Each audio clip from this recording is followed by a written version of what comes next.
사도신경으로 신앙 고백함으로 수요 새벽 기도 시작하도록 하겠습니다.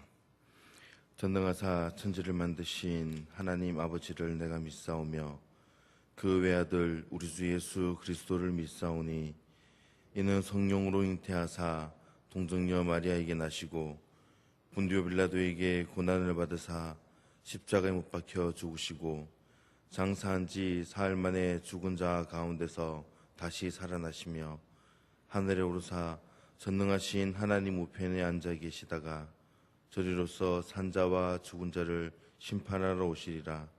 성령을 믿사오며 거룩한 공예와 성도가 서로 요통하는 것과 죄를 사하여 주시는 것과 몸이 다시 사는 것과 영원히 사는 것을 믿사옵나이다.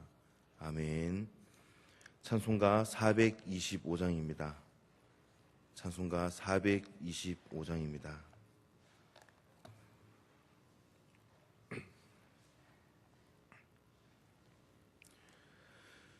주님의 뜻을 이루소서. 고요한 중에 기다리니 진흙과 같은 날 빚으사 주님의 형상 만드소서. 주님의 뜻을 이루소서. 주님 발 앞에 엎드리니 나의 맘속을 살피시사 눈보다 희게 하옵소서. 주님의 뜻을 이루소서.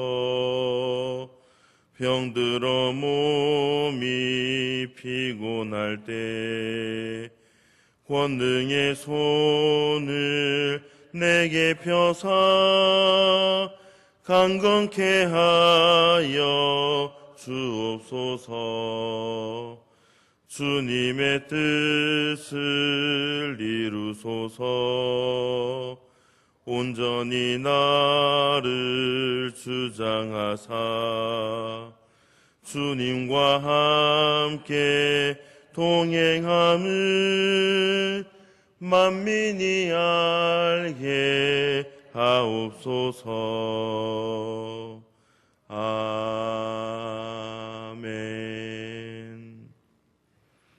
오늘 주신 하나님 말씀을 함께 찾겠습니다. 오늘 말씀은 민수기 1장 47절에서 54절까지 말씀입니다.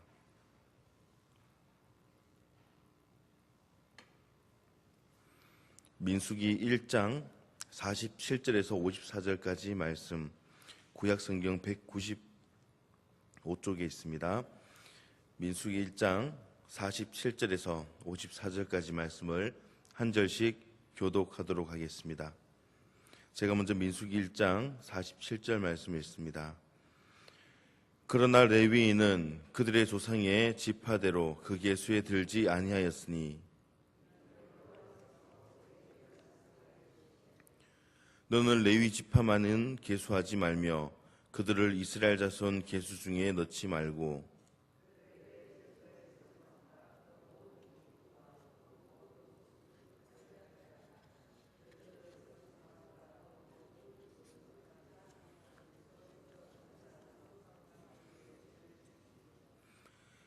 성막을 운반할 때에는 레위인이 그것을 걷고 성막을 세울 때에는 레위인이 그것을 세울 것이요 외인이 가까이 오면 죽일지며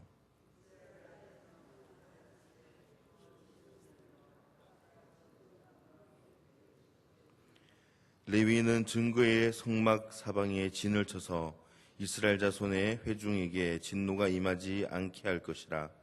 레위인은 증거의 성막에 대한 책임을 지킬지니라 하셨음이라.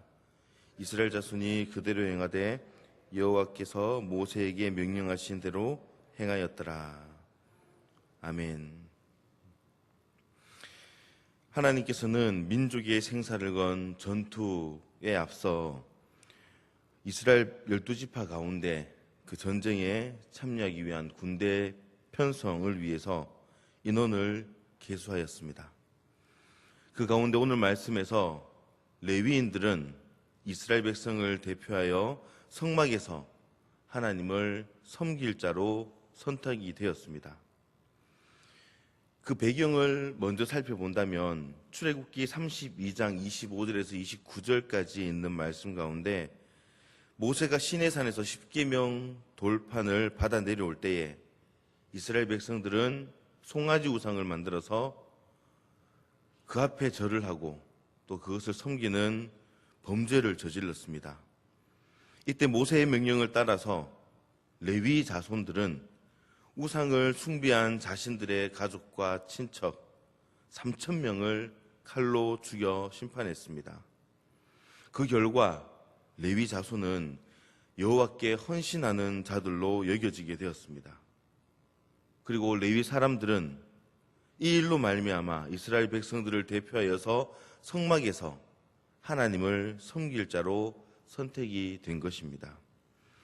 이 시간 참된 성도의 삶, 참된 성도의 삶이라는 제목으로 말씀을 나눌 때에 하나님께서 구별하신 이 레위인들을 우리가 그 모습을 보면서 우리 삶의 모습이 어떠해야 되는지 함께 깨닫고 함께 또 은혜 받는 귀한 시간 될 수 있기를 소망합니다.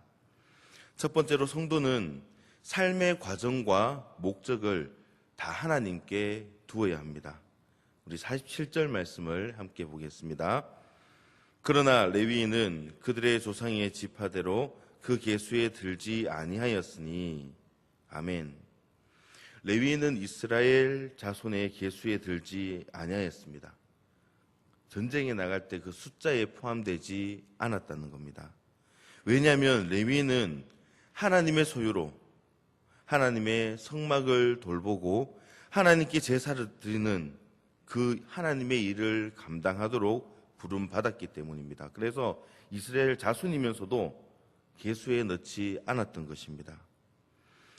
이와 같은 레위인들은 구약 시대뿐만이 아니라 바로 오늘날에도 이 레위인이 있습니다. 베드로전서 2장 9절 말씀인데요. 화면에서 함께 읽겠습니다.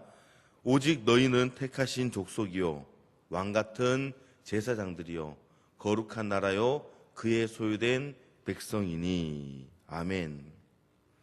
바로 저와 여러분들이 오늘날을 살아가는 레위인이라는 말씀입니다.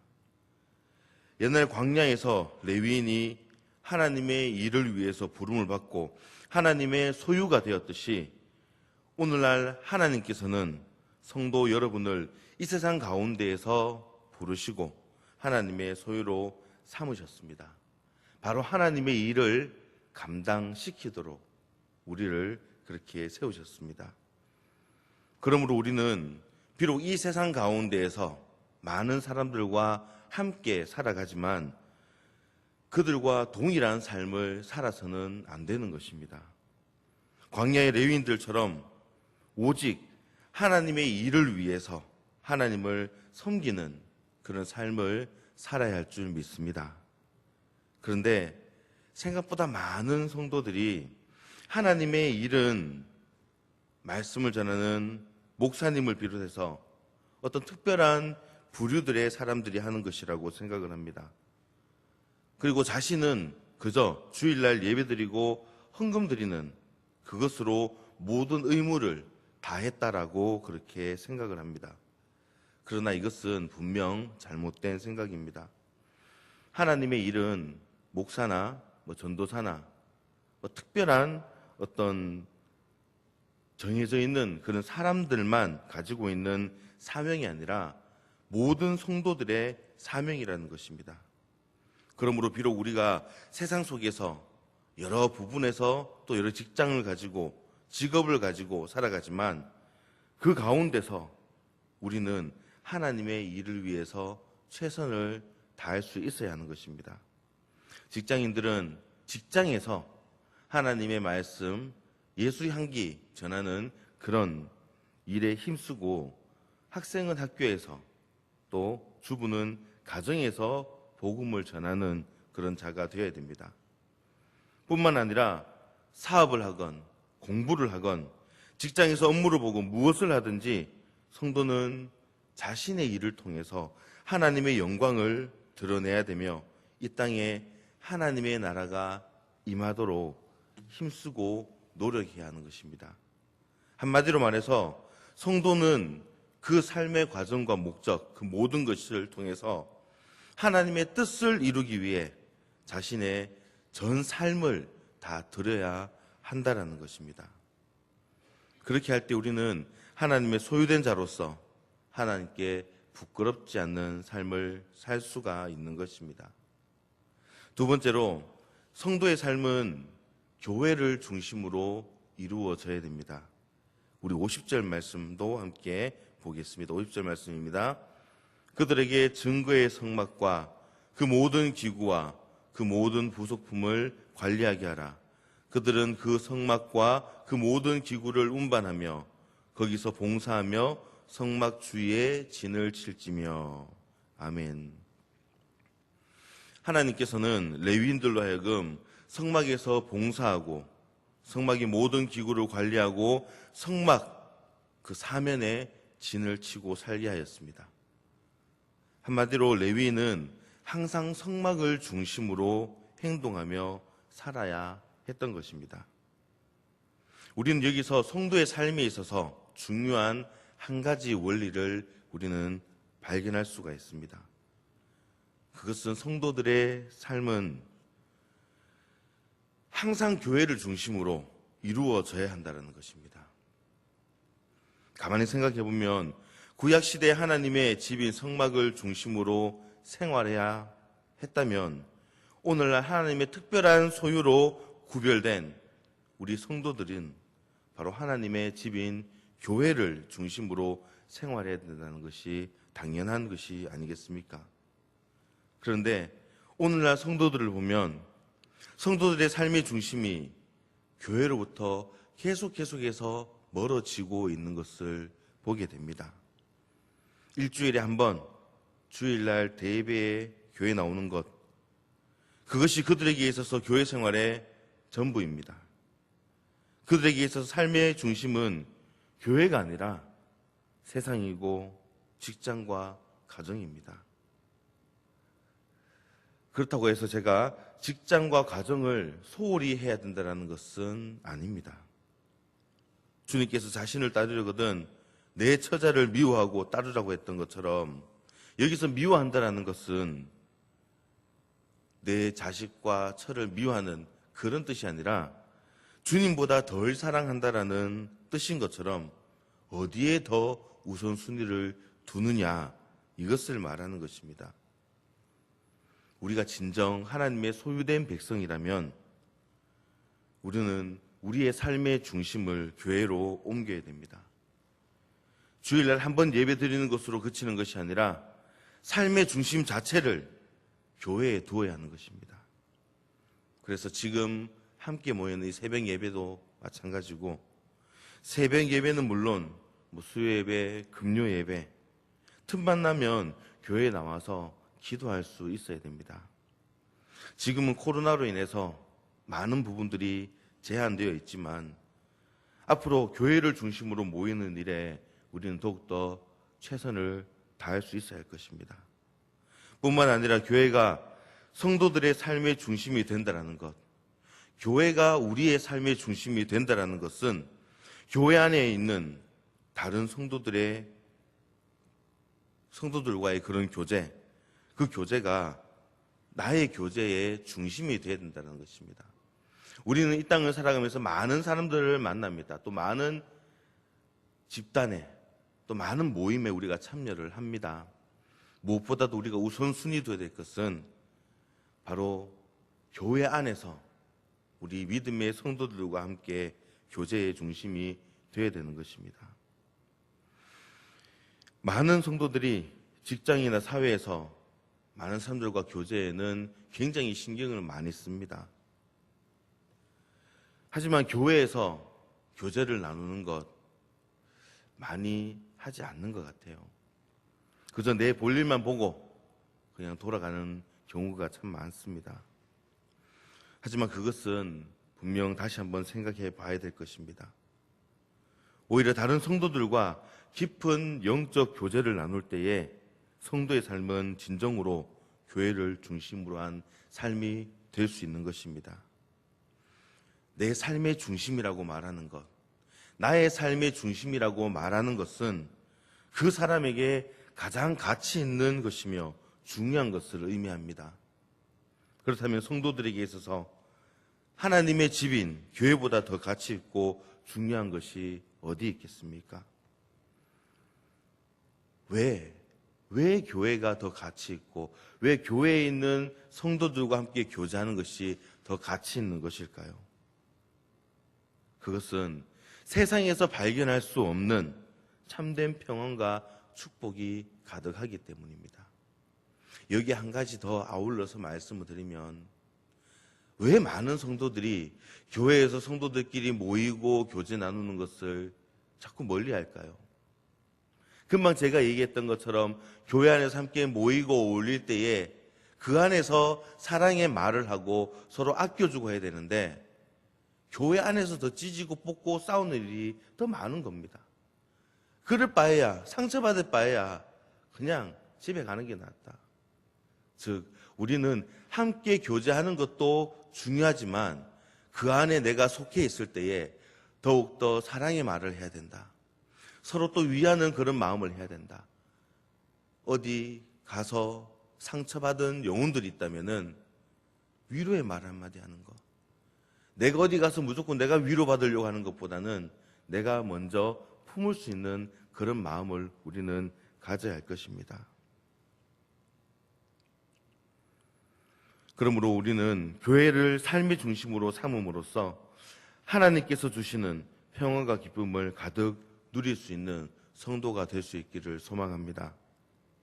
하나님께서는 민족의 생사를 앞두고 그 전투를 앞두고 레위 지파만큼은 군대 편성을 위한 계수에서 제외시켰습니다. 그것은 다른 지파들이 감당해야 할 전쟁의 임무도, 그 의무도 중요하지만 레위인들이 맡은 사명은 이보다 더 중요하다라는 것을 말씀하고 있는 것입니다. 그렇습니다. 이것은 하나님의 일을 감당하는 것이야말로 개인과 민족의 운명을 결정짓는 가장 중요한 것임을 말해주고 있습니다. 사랑하는 성도 여러분, 저와 여러분이 바로 그 레위 지파입니다. 그리고 여러분이 맡은 사명이야말로 이 세상의 어떤 것보다 중요하고 복된 것입니다.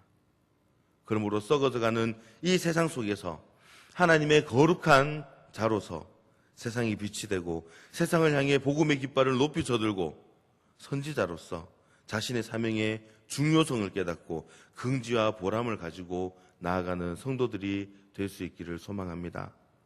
하나님의 특별한 부름을 받은 자로서 부끄럽지 않는 자가 되고 우리의 역할에 세상의 구원이 달려 있다는 것을 기억할 수 있는 참된 성도가 가득한 우리 동부교회 성도들이 될 수 있기를 주님의 이름으로 축원합니다. 기도하겠습니다. 사랑과 은혜가 풍성하신 하나님 감사합니다. 이 땅에 많은 성도들이 있지만 주님께서 기뻐하시는 참된 성도가 그리 많지 않음을 고백합니다. 하나님의 소유된 자로서 하나님께 부끄럽지 않는 삶을 살 수 있도록 인도하여 주시옵소서. 우리의 삶과 목적, 모든 것을 통해서 오직 하나님의 뜻을 이루기 위해 나의 전 삶을 드리는 성도가 될 수 있도록 인도하여 주시옵소서. 또한 교회를 삶의 중심으로 삼음으로써 하나님이 주시는 평안과 기쁨을 누리는 복을 허락하여 주시옵소서. 날마다 주님의 뜻에 합당한 삶을 살기를 원하는 주의 백성들이 더욱더 많아지는 우리 동부교회가 되게 하여 주시옵소서. 감사드리며 거룩하신 예수님의 이름으로 기도하옵나이다. 아멘.